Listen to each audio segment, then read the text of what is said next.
Abiraterone is administered, and the label indicates that patients need to take a low dose of prednisone. It's 5 milligrams twice daily.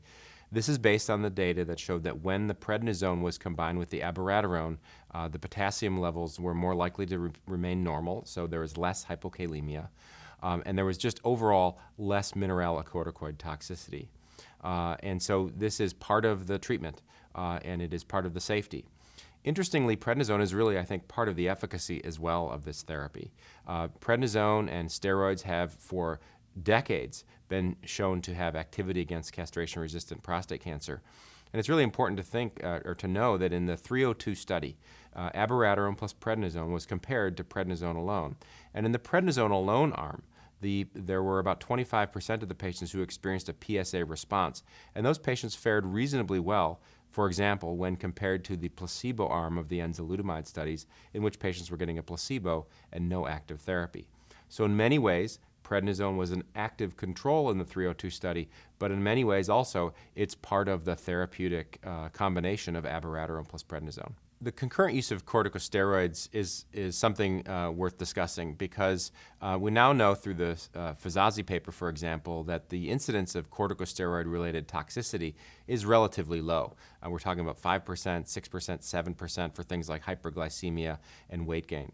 And that is with long-term use. And so I think it's fairly safe to conclude that for the most part we're not seeing dramatic toxicities associated with the corticosteroids.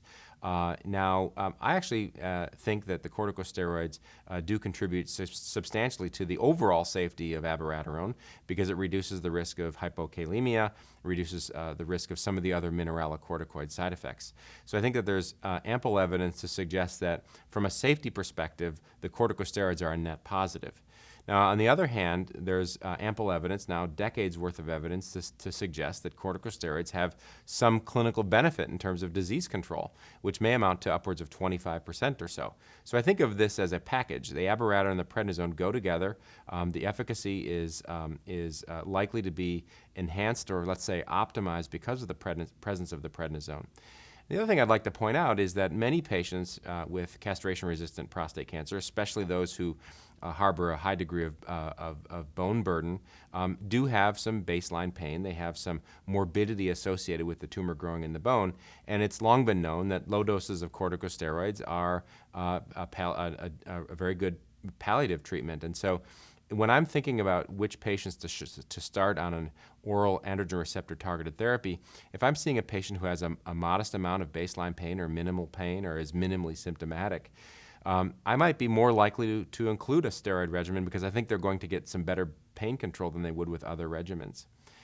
And finally, I would also add that the choice of a therapy in castration-resistant prostate cancer is exactly that, a choice. None of the treatments that we have available are completely free of downside. None of them are completely free of side effects. And so we're now beginning to see more and more about the side effects of other treatments, and it really becomes a choice of finding the right therapy for the right patient. And so, for example, a patient who has a significant amount of baseline fatigue or a significant or moderate amount of baseline pain, I'm probably not likely I'm more likely to want to give them a steroid-containing regimen, as opposed to enzalutamide, which can worsen fatigue and probably isn't going to maybe have as much of a palliative effect on the pain.